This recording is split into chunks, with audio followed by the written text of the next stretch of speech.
got the right lens. I want to welcome everyone to Glen Oaks Country Club.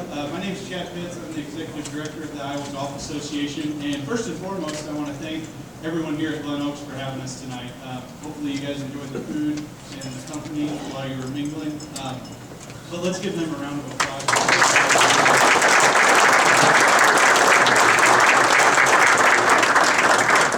We're definitely thrilled to have such a good crowd here tonight to induct 5 new members into the Iowa Golf Hall of Fame. The Hall of Fame is something that the IGA takes great pride in administering. And while this is something that we do as the IGA, I want to make the point that we do this on behalf of all the other state organizations. So we do it on behalf of the Iowa Section PGA, we do it on behalf of the Iowa Golf Course Superintendents Association, we did it on behalf of the Iowa Women's Golf Association before we merged with them and became one organization. The committee consists of PGA pros, golf course superintendents, amateur golfers alike.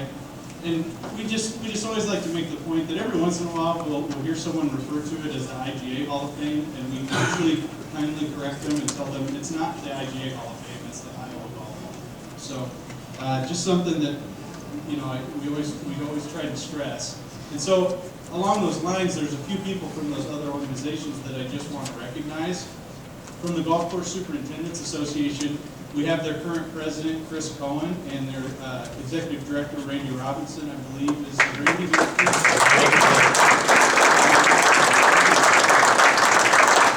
From the Iowa Section PGA, we have current president Aaron Kruger and executive director Greg Mason. You guys want to stand up quick?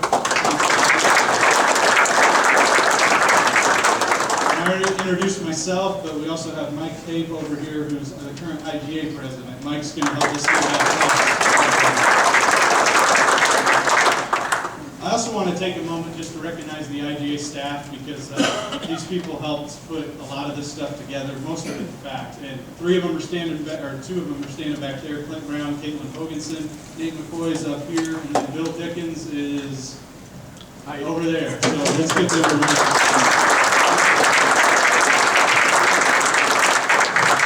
And then last but not least, before I hand it over to Rick, I want to recognize the people who put the time and effort in each year to study, discuss, debate who deserves inclusion into this great club. And this is the Hall of Fame committee members, and we have a lot of them here tonight. But I'm going to read every single one of them because they all deserve recognition.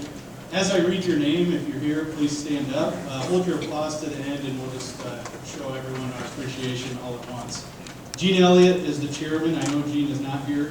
John Vermel, John Brown, Rick Brown, Tom Christensen, Jerry Johnson, Leanne LaRocca, Mike McCoy, Bob Moreland, Al Nelson, Rob Pomerantz, Ken Shaw, Kurt Schnell, Dave Surgett, Jeff Smith, Doug Snook, George Turner, Steve Tyler, Ron Van Buskirk, and Jeff Wendell. Thanks, guys, for all your work.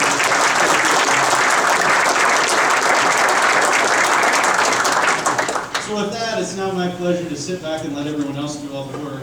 We're very lucky and grateful to have Rick Brown, former golf writer for the Des Moines Register, here to be our Master of Ceremonies and Iowa Golf Hall of Famer as of last year.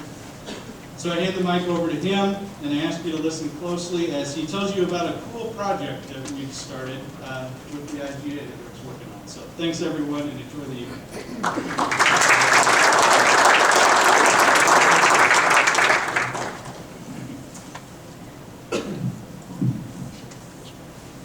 Good evening. Chad, thank you. I'm honored to serve as your Master of Ceremonies this evening as we induct 5 deserving individuals into the Iowa Golf Hall of Fame. Some of you may know this, but I'm spending 2018, a good share of 2018, reporting and writing the history of golf in the state of Iowa. About 5 or 6 years ago, John Brown and I had lunch. And John thought this would be a heck of an idea, and I did too. I just didn't have time to pursue it then, but I was finishing another book project last fall, and Chad saw an opening, and he came in and convinced me now was the time to do it, and I couldn't agree with him more. But this is my third book project since accepting a bow from the Des Moines Register in December 2015. It's also my most daunting. I found so many interesting things in the research phase of the project already, from Harry Barton and Ted Ray playing an exhibition in Sioux City in 1920, to Byron Nelson losing an exhibition match in 1945 in the midst of his 11th straight tournament wins. This happened in Dubuque, and it happened the day after he won the PGA Championship. It's again a new appreciation for a man named Rudy Nepper, who he went from just a name in the record book to a person of interest for me doing my research. He beat Francis. We met in the 1922 U.S. Amateur in a match at the Country Club in Brookline, Massachusetts. The same course where we met had beat Barton and Ray in the U.S. Open in 1913 and made a big name for himself. And it was maybe the turning point of golf in our country when you think about it. But I hope to bring other names in the past, like Bill McKee, Bill Sheehan, Art Bartlett, John Jacobs. There's so many others, and Casey Johnstone. Bring them back so people can kind of relate to them today and appreciate their accomplishments. I've always loved the historical aspect of the game, I'll be honest with you. And my work on this project has hammered home a point to me that I guess maybe I knew, but for a small Midwestern state with an abbreviated season, really abbreviated this year, right? It's amazing that Iowa has quite a golfing history. And every year the Iowa Golf Hall of Fame serves as a reminder of that great history. Tonight's inductees will bring the total number of honorees to 79. And some of those people are here with us this evening. I think it's only fitting that we honor those in attendance before we make room for the new members. So we've got some Hall of Famers here, and I ask you stand when I call your name. John Brown, class of 2013. Mr. Jim Hazen, class of 2010. Mike McCoy, class of 2011. Bobby Moreland, class of 2006. Jock Olson, class of 2007. Kenny Shaw, class of 2012. Dave Surgeon, class of 2014. Jeff Smith, class of 2013. George Turner, class of 2007. Have I missed anybody?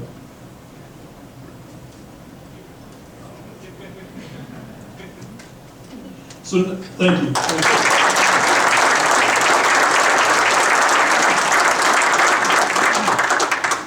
So now it's time to rekindle memories of some of that great Iowa history. And to tell you about our first inductee, Bill Sheehan, please welcome Des Moines City Kingpin and former Iowa Amateur Champion, John Brown.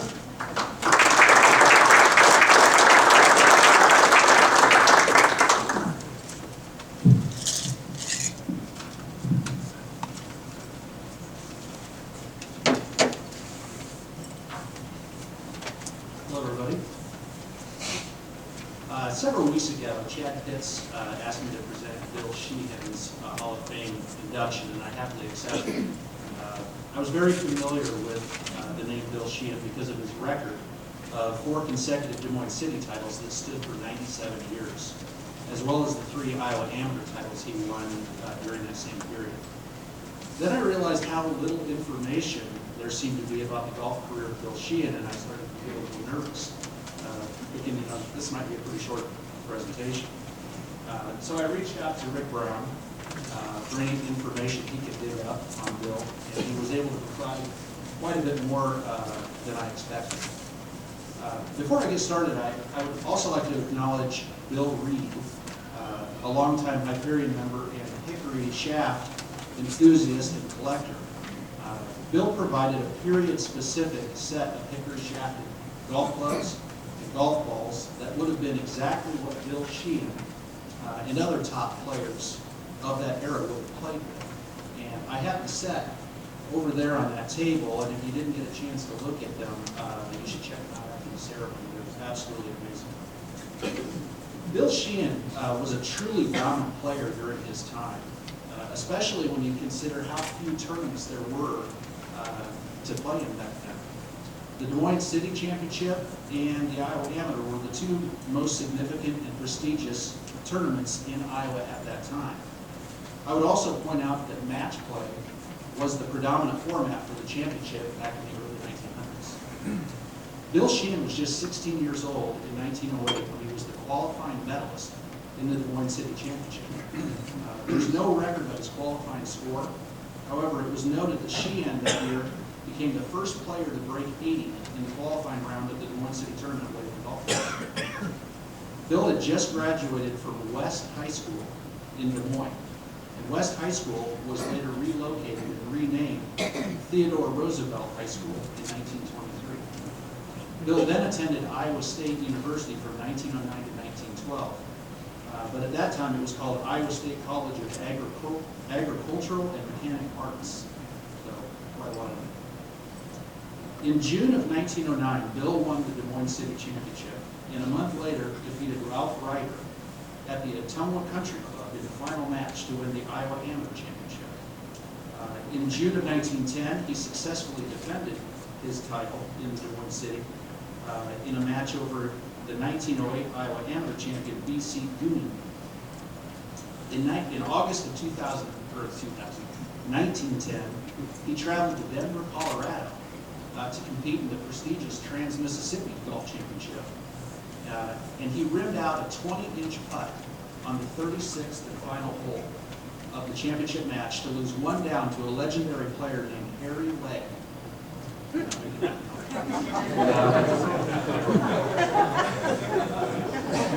Legg would go on to win 5 Trans-Miss titles, as well as a Western Amateur, and 10 Minnesota State Amateur Championships and the Minnesota State Open, so he was a heck of a player.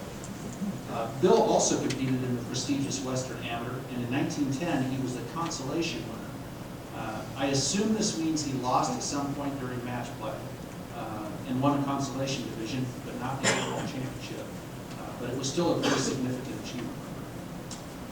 Bill won the 1911 Des Moines City title with a 3-1 victory in the final match over reigning Iowa Amateur champion Ralph Ryder, and would defeat Ryder again a month later in the final match to win the Iowa Amateur championship that year. And then in June of 1912, Bill won the Des Moines City Championship again for the 4th consecutive year, again in the final match against Fred Carr, who was another dominant player in the era. Later that year, he defeated J.W. Hubble for his 3rd and final Iowa Amateur Championship in Sioux City. And Bill's caddy during the tournament was a young boy named Ruby Neff, who would go on to become one of the nation's greatest amateurs. It's pretty ironic that over 100 years later, the two of them find themselves both in the Iowa Golf Hall of Fame. Following the 1912 season, Bill left Iowa to become a banker in Winter, South Dakota. There were no golf courses in that part of South Dakota, so the only golf shots he was able to hit for several years were batted around with passion. In fact, Bill came in completely under the radar 10 years later when he won the South Dakota Amateur Championship in 1922. And a newspaper article mentioned how upset the locals were when this unknown dark horse began eliminating their so-called contenders. He would go on to win the South Dakota Amateur again in 1926. In addition to the title, he won the medal honors at the qualifying round and was a member of the 2-man team that won the team title. And according to an article in the South Dakota newspaper, he did all this without practicing since the previous summer, with the exception of a day or two of play prior to the opening of the league. Bill also won the Black Hills Open in 1924, the Northwest Nebraska Amateur Championship in 1927, and made his last competitive stand in the South Dakota Amateur in 1928, losing in the final match.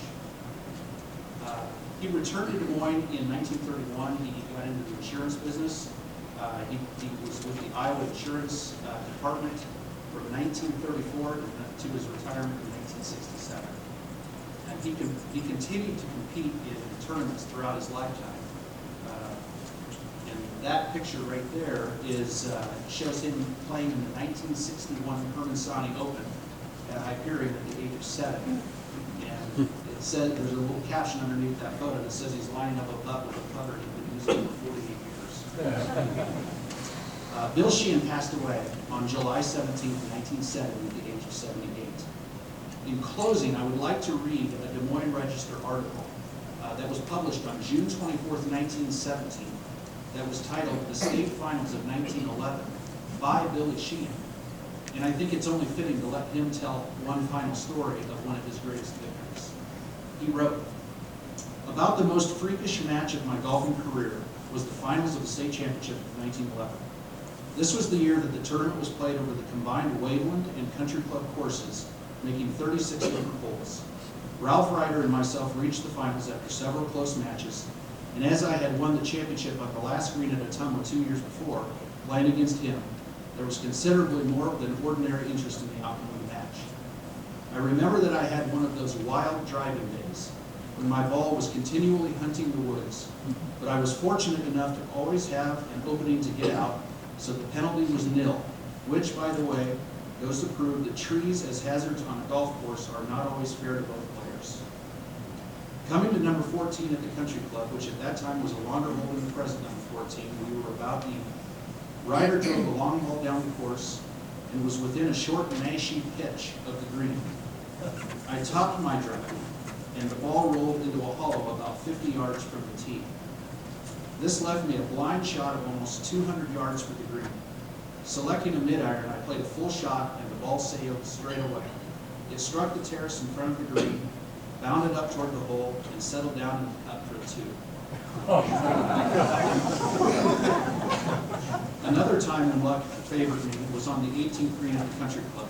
Ryder had about a 6-foot putt for a 4, while my third shot was played too strong, and the ball was 40 feet or more from the hole. It looked as though I had little chance of even having the hole, but my putt played downhill and gathering speed as it neared the hole, hit squarely in the back of the cup and dropped in.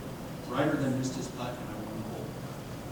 To cap the climax, when the match was nearing the finish and breathlessly close, we came up to number 16 at Waveland, the 34th hole of the match. Again, Ryder hit a beautiful ball, stopping just off the green, and I topped mine into the ditch. Again, I had a blind shot for the green. This time, I hit a mashy, and the result was about the same, as my ball stopped within 2 feet of the hole. We had the hole in 3, and the match was mine by 2 and 1 on the next. The point is that when two golfers of about equal ability are matched, the so-called breaks of the game decide the winner. There is always an uncertainty in match play, but that is the life of the game and makes it interesting. I believe the permanency of amateur golf lies in tournament championships of match play, where you always have a chance to come back and you are never defeated until your opponent has more holes to his credit than there are left to play. Long live the Iowa Golf Association and state championships. It is my distinct honor to welcome Bill Sheehan as the newest member of the Iowa Golf Hall of Fame.